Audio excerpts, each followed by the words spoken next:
সফেদ মুসলি। সফেদ মুসলি একটি ভেষজ উদ্ভিদ যা সাধারণত সাদা মুসলি বা শ্বেত মুসলি নামে পরিচিত। এটি একটি শক্তিশালী ভেষজ যা ঐতিহ্যগতভাবে আয়ুর্বেদিক চিকিৎসায় ব্যবহৃত হয়ে আসছে। এটি শারীরিক শক্তি বৃদ্ধি, যৌন স্বাস্থ্যের উন্নতি, রোগ প্রতিরোধ ক্ষমতা বৃদ্ধি এবং হজম সংক্রান্ত সমস্যার সমাধানে সহায়ক। সফেদ মিষ্টির কিছু উপকারিতা জানুন। শারীরিক শক্তি ও স্ট্যামিনা বৃদ্ধি। সফেদ মিষ্টি শারীরিক দুর্বলতা দূর করে এবং কর্মক্ষমতা বাড়াতে সাহায্য করে। এটি বিশেষ করে ক্রীড়াবিদ এবং যারা অতিরিক্ত শারীরিক পরিশ্রম করেন তাদের জন্য উপকারী। যৌন স্বাস্থ্য উন্নতি। এটি পুরুষ ও মহিলাদের যৌন স্বাস্থ্য উন্নতিতে সহায়ক। এটি লিবিডো বাড়াতে এবং যৌন দুর্বলতা কমাতে সাহায্য করে। মেডিকেল প্লান্টস ওয়েবসাইট শেষ। রোগ প্রতিরোধ ক্ষমতা বৃদ্ধি।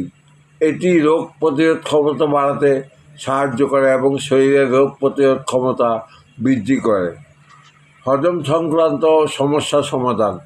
হজম সংক্রান্ত সমস্যা যেমন কোষ্ঠকাঠিন্য, পেটের গ্যাস ও বদহজম কমাতে সাহায্য করে। মানসিক স্বাস্থ্যের উন্নতি। এটি মানসিক চাপ কমাতে এবং মস্তিষ্কের কার্যকারিতা বাড়াতে সাহায্য করে। অন্যান্য উপকারিতা। এটি ডায়াবেটিস, আর্থ্রাইটিস এবং কিছু চর্মরোগের চিকিৎসাও ব্যবহৃত হয়। সফেদ মিষ্টি সাধারণত পাউডার বা ক্যাপসুল আকারে সেবন করা হয়। সঠিক ব্যবহারের জন্য একজন হাকিম বা বিশেষজ্ঞর পরামর্শ নেওয়া উচিত। সফেদ মিষ্টি ব্যবহার সতর্কতা। গর্ভাবস্থায় বা বুকে দুধ খাওয়ানোর সময় এটি ব্যবহার করা উচিত নয়। যদি কোনো শারীরিক সমস্যা থাকে বা অন্য কোনো ওষুধ সেবন করেন তবে ব্যবহারের আগে ডাক্তারের পরামর্শ নেওয়া উচিত। আসসালামু আলাইকুম। আমি ভেষজ বাড়ি থেকে বলছি, বনশ্রী, রামপুরা, ঢাকা।